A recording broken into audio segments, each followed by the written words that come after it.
Hi, everybody. So I'm Michael Galopta. I'm the Executive Director of the Yale Center for Environmental Justice. And the certificate on clean and equitable energy development is a partnership between the Center for Business and the Environment at Yale and YCEJ, the Yale Center for Environmental Justice. So welcome. Thrilled to have you here. Hope you'll get a chance to learn a lot about what we're doing with the certificate and answer your questions and help us tune it as we move forward with it to serve you in the fall. The agenda today, if you can go, we can go to that slide.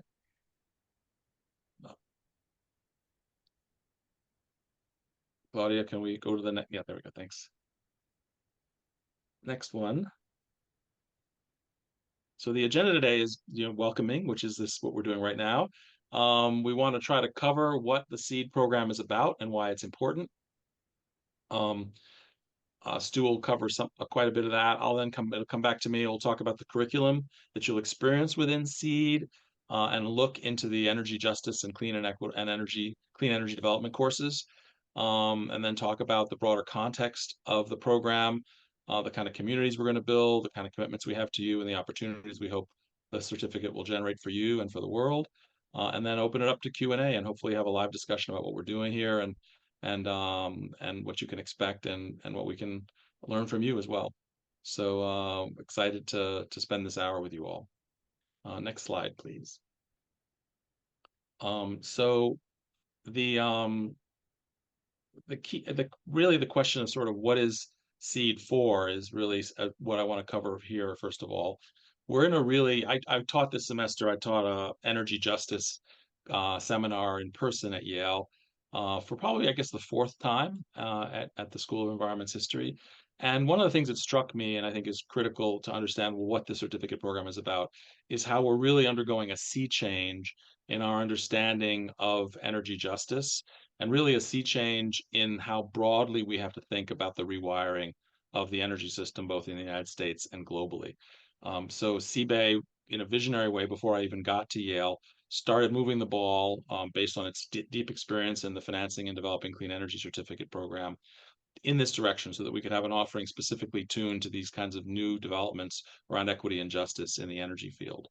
Really probably the biggest change globally, frankly, is the huge amount of investment that the US federal government is making over the next 5 to 10 years in clean energy in the form of the Build Back Better bill, the CHIPS bill, and the Inflation Reduction Act, which together represent about $2 trillion in US federal investment in infrastructure, a lot of which has to do with energy. And that is, I'll give an example of that, just its global impact. Macron, the president of France, actually got on a plane and flew to the United States after we passed the bill to complain about the World Trade Organization impacts and the macroeconomic impacts of that level of investment, as if we were going to be like trade predatory with clean energy investment. We could have worse problems from my perspective as a climate advocate, but it just gives you a sense of the global scale and the global impact of that investment. At an international level, the field is also moving with loss and damages funding under the Conference of the Parties and the UN Framework Convention on Climate Change. There is not as much money, unfortunately, in that yet, even though obviously the need is even bigger at a global scale. But we think that the field there will be accelerating as well. There is a lot of effort to drive private investment and social capital into the energy transition in the rest of the world, particularly in the global south and developing countries as well. So it's an incredibly vital time and a time of incredible innovation around clean energy. And also vitally, we have to have everybody on board. We have to bring on the communities that are really paying the most for energy or suffering the most from energy exploitation or needing to be part of the energy transformation. So that as we move to cleaner, greener energy, the costs are not disproportionately borne by the workers in those communities, by the pocketbooks and the income borne by the incomes in those communities, which are obviously less flexible and more stressed than those in wealthier communities. So that's sort of the point of the program, is to really give folks both who want to be involved in developing clean energy and anchoring in equity so that they can serve all the communities out there that are out there, frankly, to give them a competitive advantage, because a lot of the US federal money under an executive order called Justice 40 is advantageously awarded to people who take equity seriously.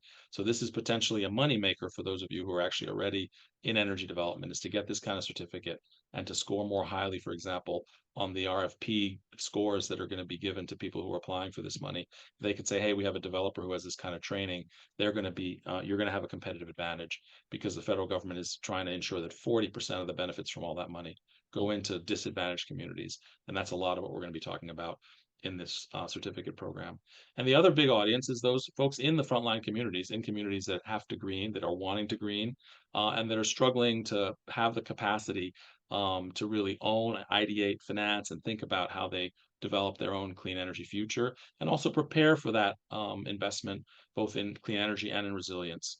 We want to be sure that communities that are at the front lines are getting the same amount of renewable and green energy, and that those communities are able to benefit from it, both in terms of the investment, the jobs, the employment, and at a minimum, not feel that there's displacement or cost increases as a result as well. So, for example, when you put an EV charging station in your neighborhood, is that neighborhood going to gentrify? How can you design embedding clean energy into communities in ways that benefit the people who are in those communities today and doesn't accelerate any efforts or economic drivers that might be driving them out of those communities. So those are the kinds of issues that we're trying to cover in the CEED certificate program. A lot of exciting stuff to look at, and I want to, I think at this point, pass it on to, I believe I want to pass it on to Stu. Let me just be sure to talk about the context in which we're offering the course as well. No, I guess let me say a little bit more about who we are as well. And Stu will cover a lot more about the nuts and bolts of the certificate program. So that's sort of the topic area and who we're trying to serve and the need we're trying to serve. The amazing thing is that, at Yale, we probably have over 40 faculty working in the environmental justice field. We have probably an equal or larger number of faculty working in energy and energy development, and both at a theoretical and practical level. There are folks at the School of Management, which is one of the partners behind the Center for Business and Environment at Yale. There's folks at the law school, which is one of our partners at the Center for Environmental Justice. There's folks at the Environment School, which is the anchor home of these certificate programs that have incredible depth in this field, have worked in the White House, have worked in state and local and federal governments throughout. So we're really, and really, one of the things that struck me, I've just been at Yale 1 year. Yale doesn't take these certificate programs lightly in any way, shape, or form. We don't actually have a wide catalog of online education. There's a really strong commitment to that education serving practitioners in the real world, and being a way for the cutting edge research and thinking that's happening at Yale to be translated, from one morning to one afternoon at somebody's desk, and to be able to be put in use as quickly as possible. And we have some experience with that through the financing and developing clean energy program, and hope that this program will also be an anchor to bring that information forward, but also for you all to build community around as well. This is a strategic partnership between our two organizations, the Center for Business and Environment at Yale and the Yale Center for Environmental Justice, to bring the best of both worlds, to bring the best of cutting edge practice in clean energy, and I would say, from my experience, cutting edge community building, from the experience that CBAE has over the last few years, to cutting edge practice in environmental and climate justice, which we embody at the Center for Environmental Justice. I've been working in the climate field since the mid 80s, have started up at least four clean tech software companies myself, in addition to doing a lot of social ventures and environmental justice work and climate justice work over my career. We are going to be working together with CBAE, with faculty at the School of Management, the School of the Environment, the Law School, and other parts of Yale, as well as external partners that each of us knows really well through our careers and our time, and who are eager to participate and bring their wisdom to bear. The leaders of the green banks in the New England and Northeast area are both either alumni or close friends to our programs. So some of the chief financiers, some of the chief developers. Yale has been a community that's generated a lot of the leadership around clean energy in the country, and those folks are coming home here to help build this course and to help educate you all. So there's a lot of partnerships here. And most importantly, we're really excited about the kinds of partnerships that you all will build amongst yourselves, because there's going to be different kinds of problems in different communities. And we hope that this will be a place where developers can come together with communities, communities can come together with other communities, and we can build a network where we invent a way of making this transition a just transition for everybody. So with that, I'll pass it off to our partner at CBay, Stu. Thanks. Great.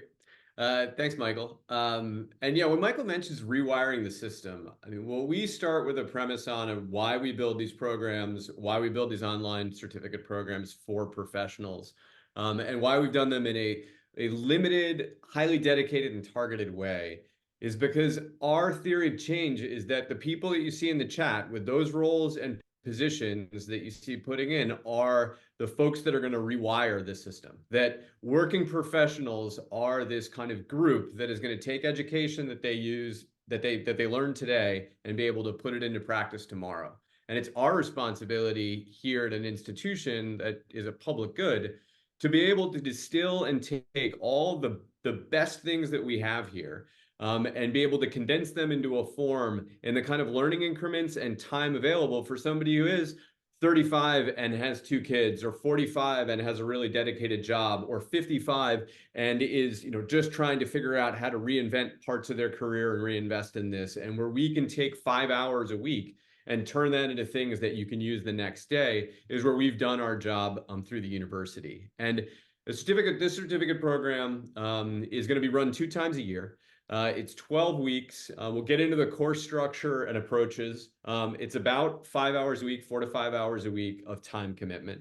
And it really puts what we hope is what is incredibly, as Michael described, like incredibly demanding and difficult challenges of how do we enter new terrain, which we have not yet figured out effectively, and do it in a way and teach you approaches, frameworks, skills, and a mindset that makes that doable. We have, as Michael mentioned, an incredible amount of expertise on the energy justice side. We've got a lot of theoretical and really foundational expertise on clean energy development.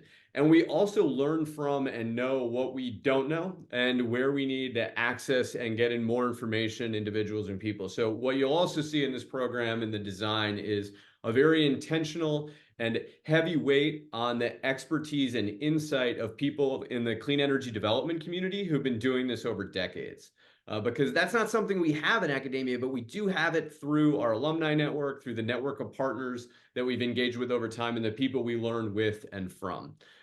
So in this program, what you'll get is the kind of latest and best that we have, and also a real open acknowledgement of where we're learning with you and from you. I just saw somebody in the chat from the Green and Healthy Homes Initiative. Like, that's one where I was like, over years have looked at and said, that's an incredibly interesting group doing really fascinating work, and how do you pull it in and think about it? And so when you see these types of connections, we will build in a strategic and engaged and active network of the participants in the Clean and Equitable Energy Development Program. And this is really the kind of theory that we have behind it, is we're going to give people this kind of skills, a mindset, a shared set of language that we can have a discussion on, and this network of connections in a third place that we need to interconnect and have these engaged debates and discussions on. Like, this is the spot, the Clean and Equitable Energy Development Program, where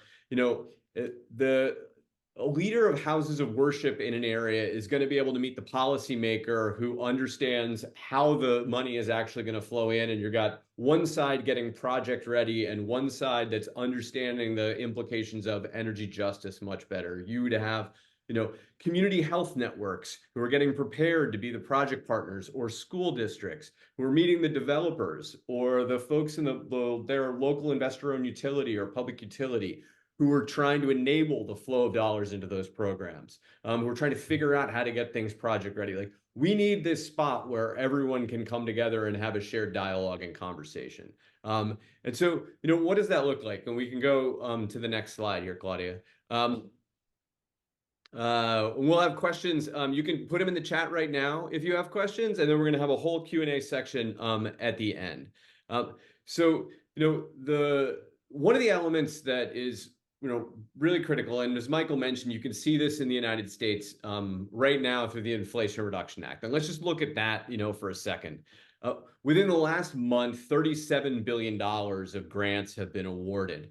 And we're talking about like levels of funding and grant dollars that are unprecedented in the United States and going toward communities, frontline communities, individuals, people, organizations who have previously not had access to these types of resources, where it is targeted and supported to make sure that we can change the dynamic in the energy system. And $20 billion of that came through the Greenhouse Gas Reduction Fund toward a range of green banks, right? But that's actually not just $20 billion.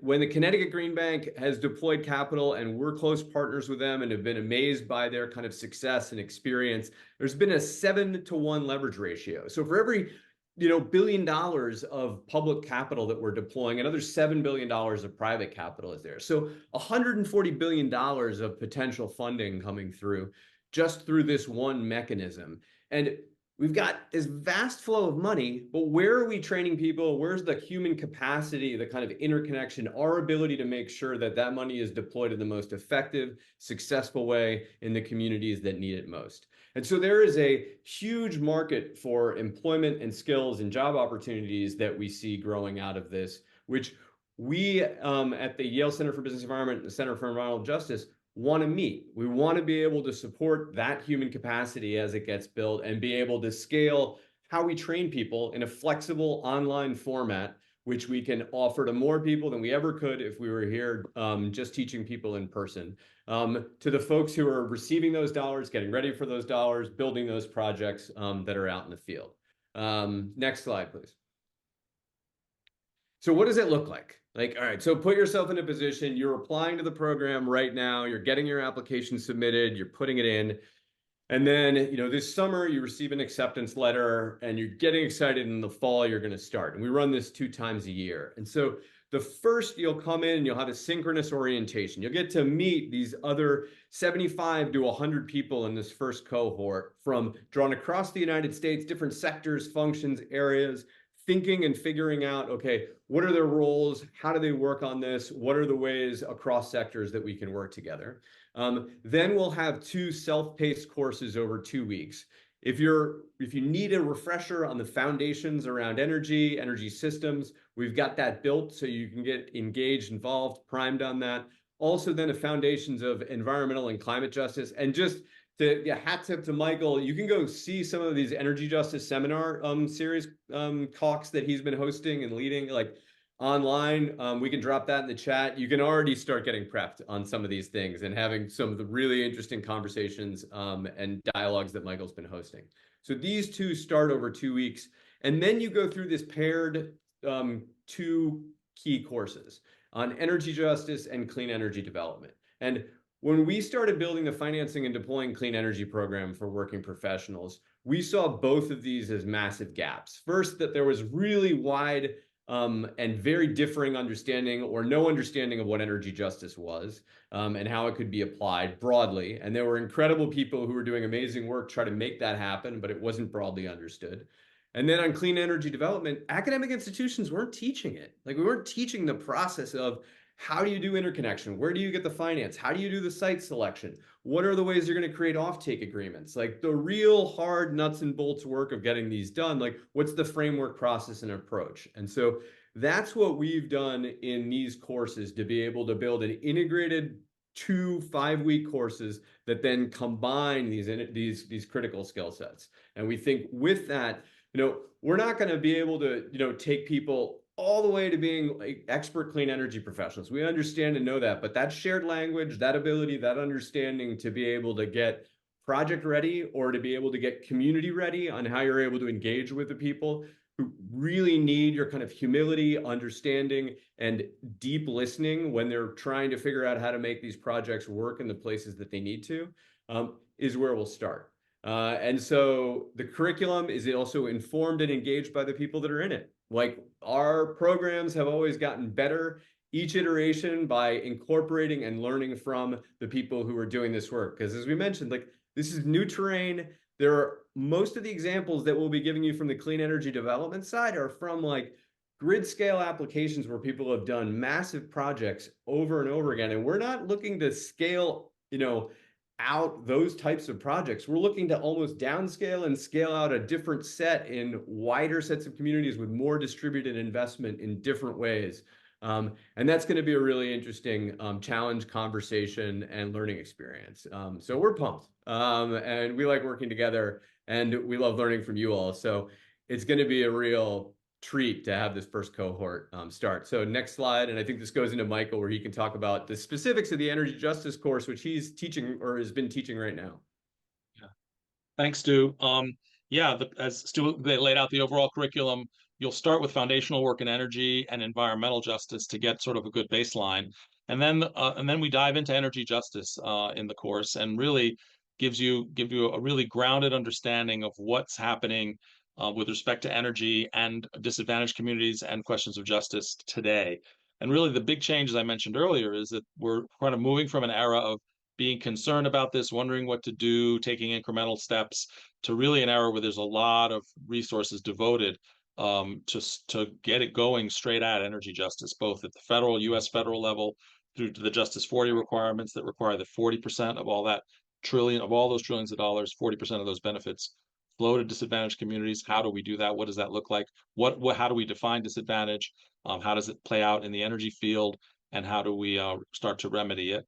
And then both and internationally as well with loss and damages. And while the contexts are different, the amount of money may be different, the regulations and the politics may be different, the challenges are fairly universal. Like water, like air, energy is an essential part of life, and it plays out in various power systems and systems of advantage in ways that aren't exactly the same all over the world, but can be recognized in many different contexts. One example of that is, for example, that a lot of people in disadvantaged communities, low-income communities, communities of color, minority communities in different geographies, are not necessarily asset owners. And one of the ways you drive clean energy into communities is by investing in assets like buildings and roofs and lots where you can put solar panels and batteries. How do you then design that investment so that it's not that you're just greening the neighborhood, but you're actually greening it to the economic benefit, and that's some of the benefits of that greening accrue to local communities and to the folks whose energy systems are being transformed. That problem hasn't been fully solved yet, but there are a lot of great ideas about how to do it, and we're hoping that through this training you'll become part of the community that's working on those issues. Another challenge for developers. There's a lot of developers out there who want to serve disadvantaged communities, smaller scale communities. But for developers, time is money. And so what do they do when they're sitting on some money they've been given or they've won a contract? And the sooner they can get that project built, the more profit they can make because they borrowed money and they're paying interest on it or things like that. And then that clashes sometimes with community involvement. So despite the best intentions, some developers are challenged by how do you engage communities, build community ownership, build community buy-in, and yet also build the project quickly. You can't come in and rewire a community's energy system without their permission and without their buy-in. And yet, particularly in disadvantaged communities, how do you build the literacy? How do you build the relationships so that you can do that? And you see the federal government, like the Department of Energy, requiring that big developers enter into community benefits agreements, for example, with communities where the Department of Energy is lending billions of dollars. So this course will give that you folks like you a leg up in that process and innovating with communities, partnering with communities in ways that both build a just approach, a just transition, but also protect the viability of these projects and protect the profitability of these projects so they can be deployed and grow. Um, we have a deep, as I mentioned earlier, deep pool of environmental justice faculty at Yale, but also in the communities that we've built over the last few years. A lot of experts will be coming in, the head of the New York Green Bank, the head of the Connecticut Green Bank, and others who are struggling with these issues and can share their struggles. In the case of the New York Green Bank, for example, the head of the New York Green Bank spent 12 years deploying capital into the New York City low-income housing stock to drive energy efficiency, which is a place, by the way, where you can build more community ownership because it's in the property. Even if you're a renter, it's in your property, and so if you can drive efficiency in there, those are benefits that can be felt directly by community members. We're going to go into a lot of the technical aspects that Stu will cover in a minute of actual energy development and what are the justice lenses, what are the justice angles on that. For example, to interconnect a solar project in some markets require that you put up a security bond, a bond that is not available necessarily to indigenous people, to tribes. For example, in the United States, the capital involved is can be very significant, routine for a big energy company, but almost impossible even for a major tribal government to raise that kind of money. So what are the ways around that? How are people engaging with that and the struggles that they're engaging with to get that done? And there is a lot of creativity going into that, into thinking about those kinds of things. So, basically the energy justice course will prep you for that, give you the theoretical basis and the practical cases where you see energy injustice and some of the innovative thinking at a conceptual level, and then practices and cases of how people are addressing it before we then transition in the course into the nuts and bolts of project development and how that energy justice framework can be incorporated into development to make these projects develop both successful and equitable. And I think I want to go back to Stu after that. Yeah. Yeah, sure. Claudia, if you could just put up the rest of the clean energy development course. We'll be going through the clean energy development course, like how have large scale clean energy development projects in solar and wind and batteries been done to date?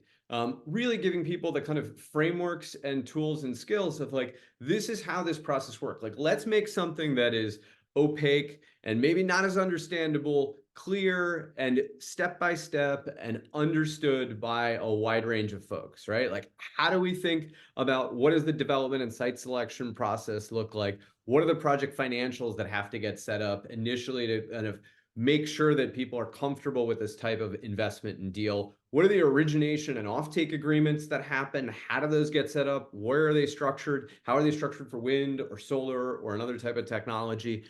What's the interconnection look like? Big questions on interconnection queues around the United States in particular right now, of so many projects, particularly wind and solar, that are sitting on the sidelines, not able to get interconnection. And what does that look like? How does that process work? Where can it happen in the communities that we'd like to work in? The siting and community engagement, and really like this is, you get this deep integration between the energy justice and the clean energy development course. And there was just somebody in the chat who wrote, nothing about us without us. And like that, and when you're talking about the kind of changed mindset and approach of what does it mean to do community engagement and development in the healthiest, best functioning form, like that's a great bumper sticker that leads to a PhD thesis of like, nothing about us without us, of like, how do we do that very differently across the spectrum? And then the connection and operation and maintenance. And just to give you a flavor of like, what we're learning from and who, Jamie Carlson is one of the instructors who will lead this session. Like, she was just the lead developer who put together a multi-billion-dollar project in Texas across 4 sites that actually was the first to access the new tax credit in the Inflation Reduction Act for domestic content, about how are we onshoring or reshoring the manufacturing pipeline for these types of solar projects, and the energy community tax credit, all in one in a number of huge grid scale projects. So this is what developers are doing at a very large scale with billions and then hundreds of millions of dollars. And then how do we do that across communities in a distributed way?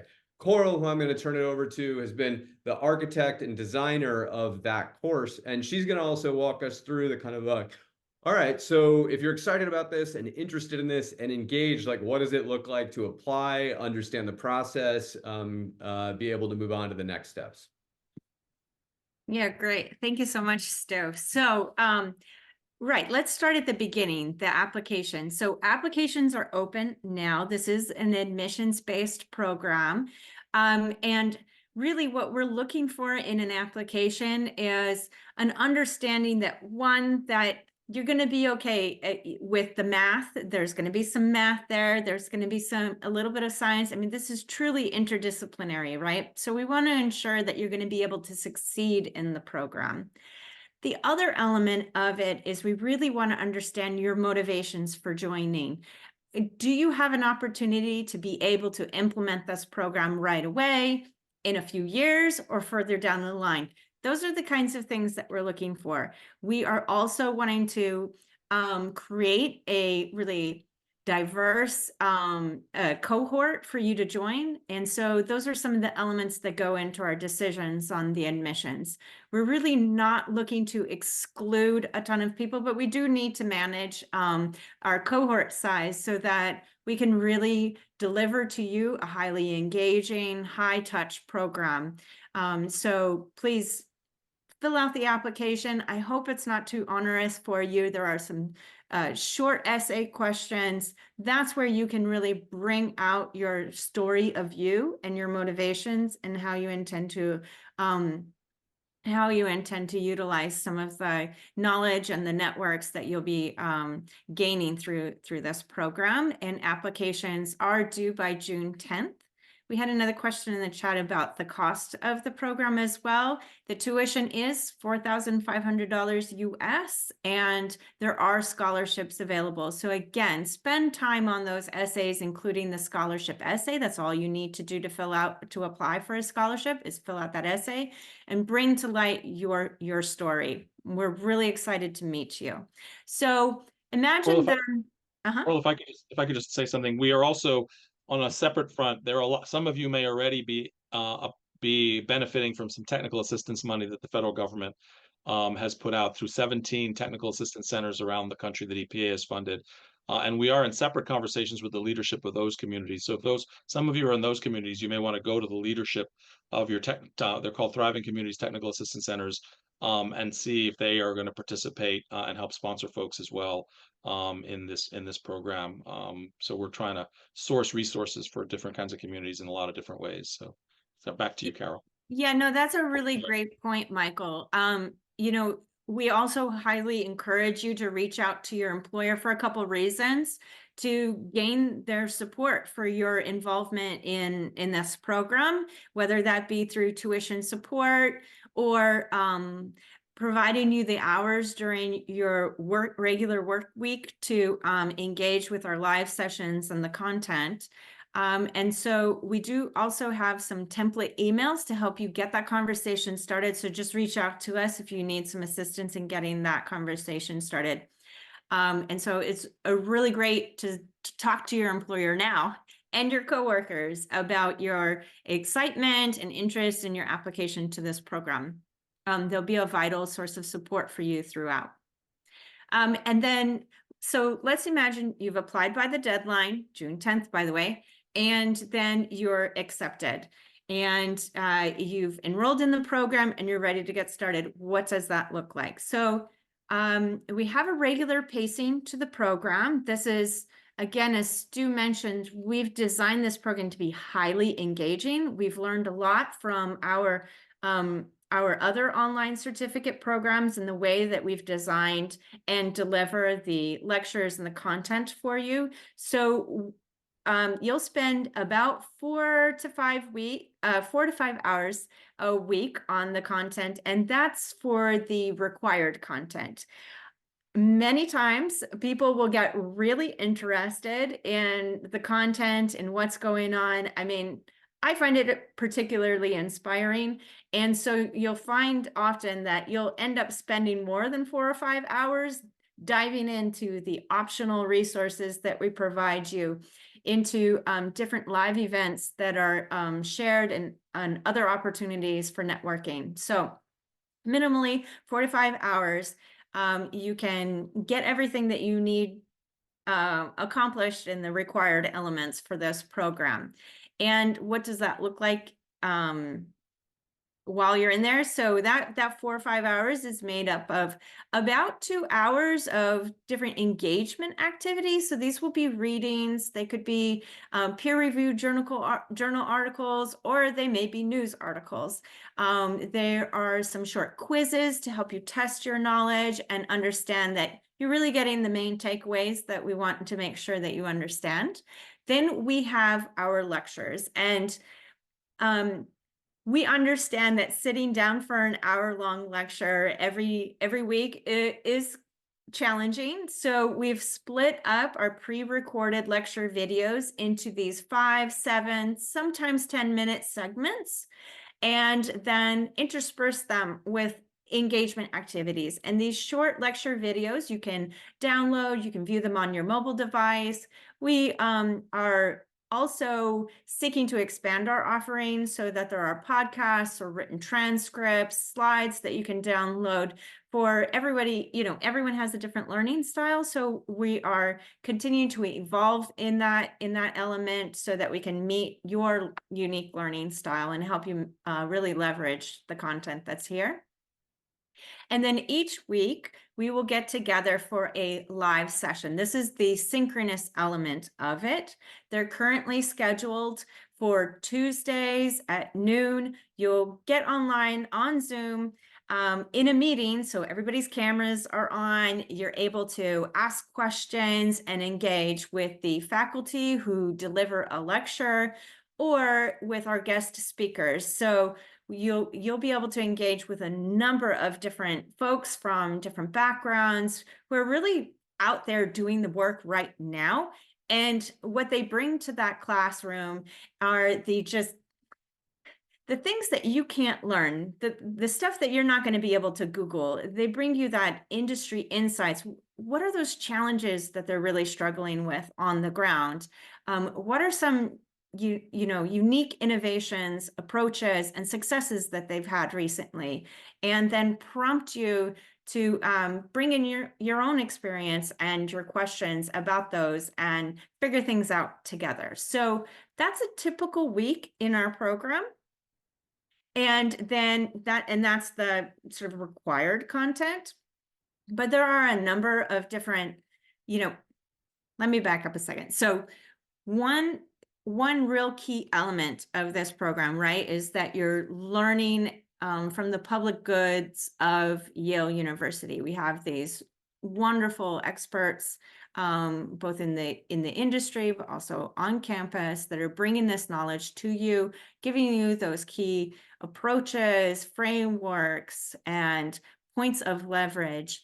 But there's this other element that's really important, and that's the networking element. So your ability to engage with those experts, but also learn from and work with and develop relationships with the other professionals in the program, as well as in the rest of Yale's community. So there are a number of events that you'll be invited to. These are optional.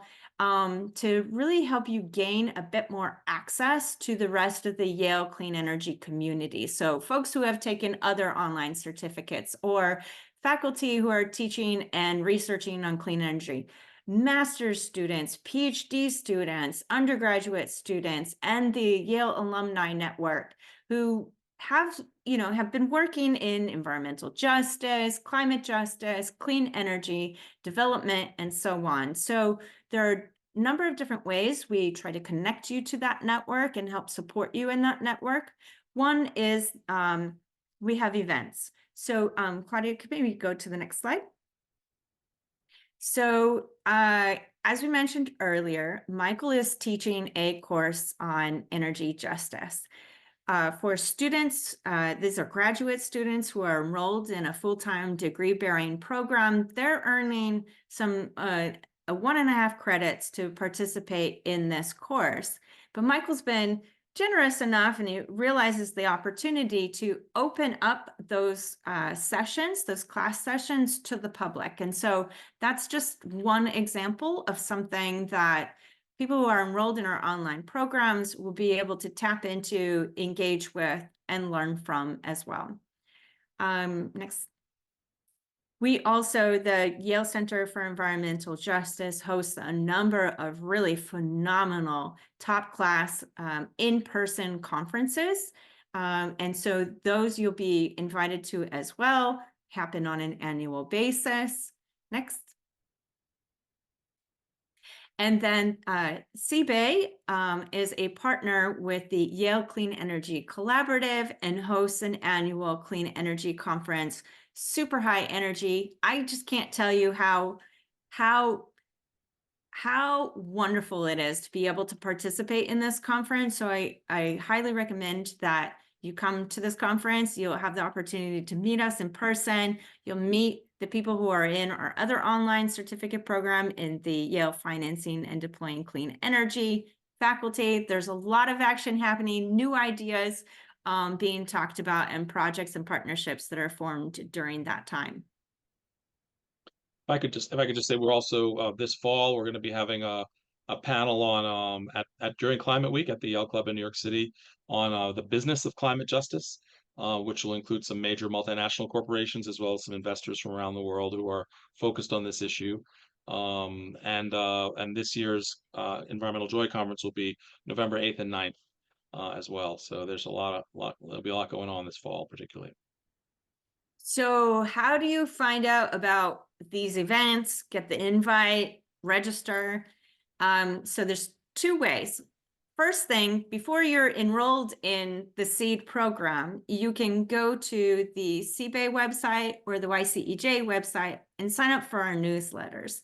Our newsletters will often share resources, thought leadership, articles, and invitations to our events that are open to the public. Then once you're enrolled in the CEED program, we have a private social networking platform that we call the community platform, where you'll be able to, in some ways, it's similar to a LinkedIn, Facebook type of platform, which has folks who are members of that platform. We have Yale faculty, Yale alumni, current enrolled students, learners in our other online program in the Financing and Deploying Clean Energy, as well as folks who are in the CEED program, will be engaged on that platform. It's really easy to use. There's a mobile app as well, so you'll have access to this community at your fingertips. And that's where we share a lot of these events and invitations, as well as additional resources.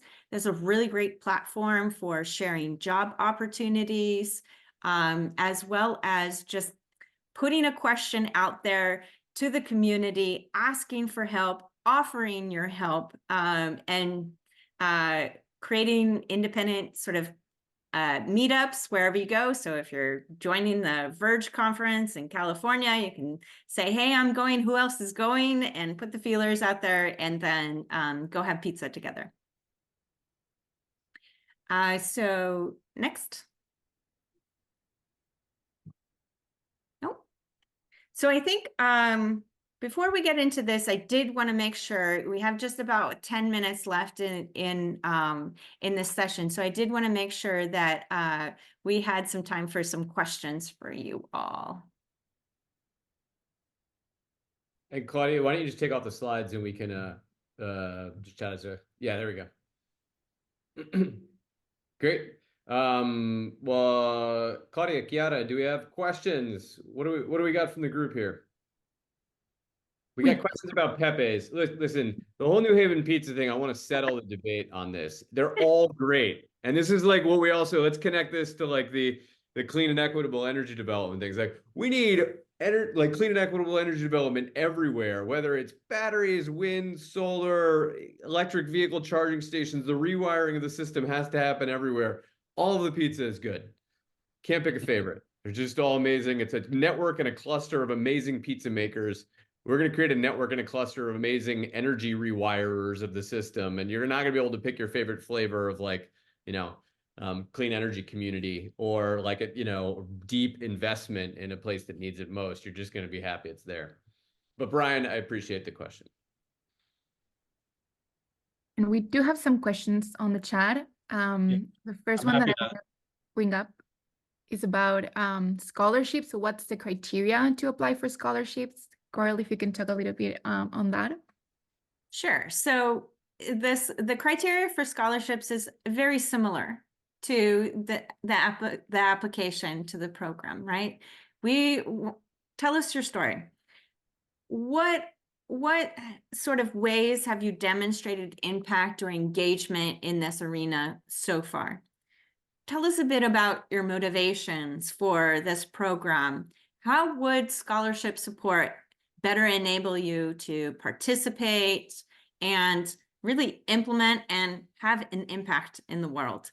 That's what we're looking for. We don't need to see your tax forms or anything like that. It's very simple. But tell us about yourself. Let us know what you're looking for, and how we can help. There's a couple questions about size of class and cohort size, and then I want to address Kathy's question about the political and power dynamics. You want to do the size stuff first? Sure. Yeah, so the question is there an approximate class size that you're targeting for the program? Yeah, there's two answers to that. There is our dream. We would love to see thousands of folks go through this program, get upskilled. I mean, the more people that we have, I mean, there's just the need is so great to have this kind of knowledge and skill and framing and understanding, as well as a powerful network. But there's some real limitations to being able to deliver this really highly engaging, high touch program as we do. So, this is also our first cohort. So we'll see what that looks like, but we're really aiming to get you 75 to 100, somewhere right around in there. We could have a cohort up to 150, but it's really going to depend on the strength of the applications that come in, the diversity, who are these applicants, and how can we best serve them in the program. If I could just say, there's there's a lot of, there's a lot of live interaction. There's teaching assistant support, or what we call here a teaching fellow support. So there's a human dimension to the scaling, and the numbers that Coral's given as our targets, and we're definitely giving some thought if the demand walks in the door at higher scales as to how to keep that personal touch, so that people get the full benefit of real pedagogy and interaction. Kathy asked this question. She says there's a technical aspects of this work and the political side. Many organizations with positional power to make transformative change have a lot of discomfort with the power shifts that happen in energy justice. What kind of education and support is offered to the cohort around how to manage conflict or negative response to this work? It's a really critical question. I mean, the those of you familiar with the Inflation Reduction Act in particular, but frankly, even loss and damages at an international level, these funds are not always developed in ways that people who are disadvantaged or communities at the receiving ends of climate impacts are happy with. And I know when it comes to the IRA, there has been a lot of attention, and we actually ran this curriculum by the funders in the federal agencies. We had some summer workshops with them.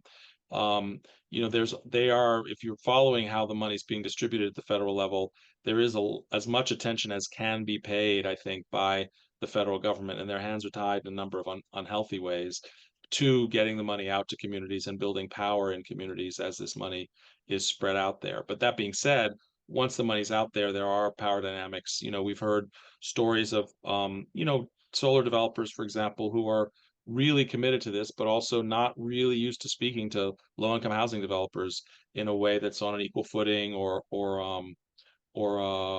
sometimes there's a disrespect feeling, and I don't think it's necessarily conscious or intentional, but there are conflicting things going on, right? Developers are trying to deploy projects quickly because not just because they want to and rush things in, but because of the nature of development is in fact money intensive. You have money in the bank that's costing you money, and you have to deploy it and start getting paid for the thing you built. And that's just a natural tension with community involvement, for example. So these are the kinds of topics we'll have a chance to explore. So there's nuts and bolts reasons that power dynamics evolve around who has the money and how much it's costing them to sit on it or to have community involvement. There are other structural issues around gentrification and quality of housing stock, and what it means to upgrade certain kinds of housing that have solar and not upgrade others, or what that costs. Who in the community owns these assets is really critical. These are, unfortunately, there are no pat answers to all this, but we have to develop them over the coming years. One thing I've learned working on climate change as long as I have is to not own the problem. I am 100% sure that the clean energy world we're going to, is far more empowering, far more democratic, far more just than the world we operate in today. That's just a reality. And now there are just structural economic policy and social reasons why that's the case. You can't outsource a lot of clean energy. A lot of clean energy has to happen locally, and that's going to lead to jobs. We're taking commodity pricing eventually out of the energy field. So people can't play games with the price of oil in 50, 20 or 30 or 40 years in ways that hurts communities, because the resource itself is free. It's just about what infrastructure there is to gather wind and solar. So there's some deep changes, never mind, of course, international conflict, all the other things that happen around oil and fossil fuels. There's a lot of drivers in the field that make this naturally more just, more democratic, more fair.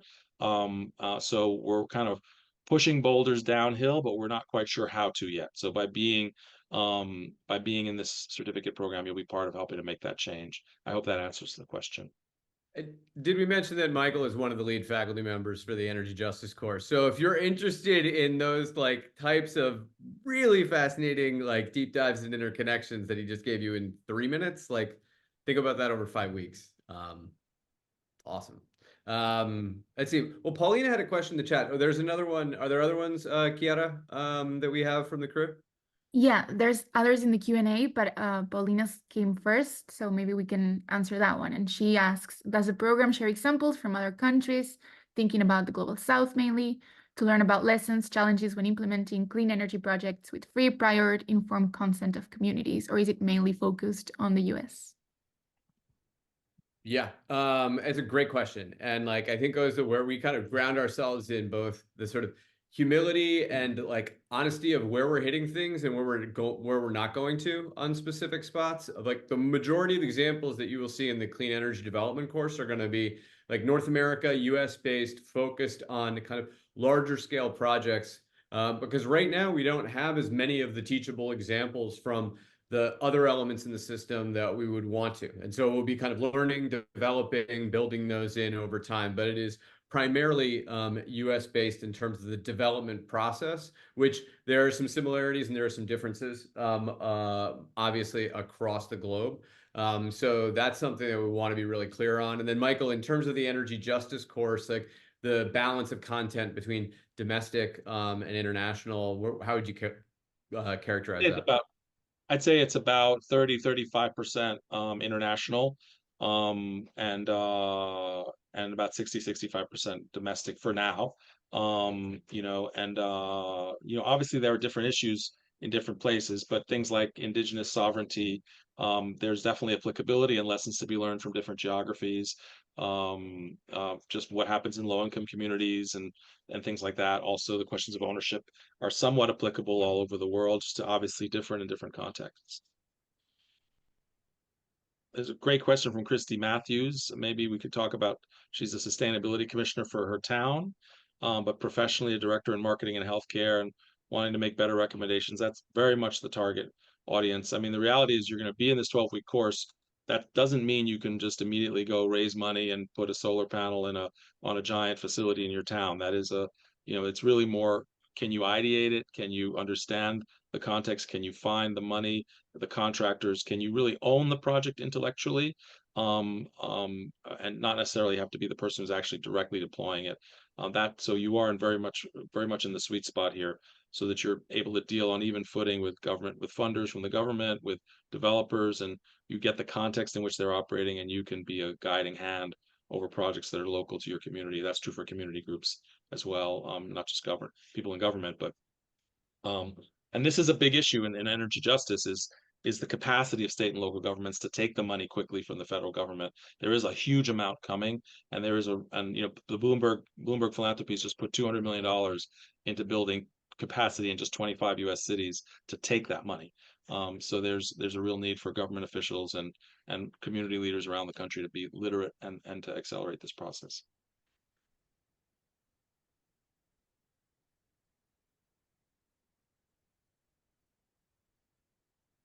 Great. Great. Do we have any others? We're just at time, and we always love to be on time around here. So we might have a chance for one more, Kiara, if there's anybody else. I don't see any more questions, but it might be a good time to reiterate the admissions dates and by when people need to send in their application if they're interested in the program. Yeah, that's great. So again, applications are due June 10th so that you can join our fall program. And we have a number of upcoming events called Ask Me Anything events. And that's where we'll be in a Zoom meeting and it will have cameras on and you'll be able to hear from people who have participated in our online certificate programs, including a pilot of this program. So you'll hear directly from folks who really understand what it's like to be in your place, considering an online program, certificate program, what it's like to actually go through these programs.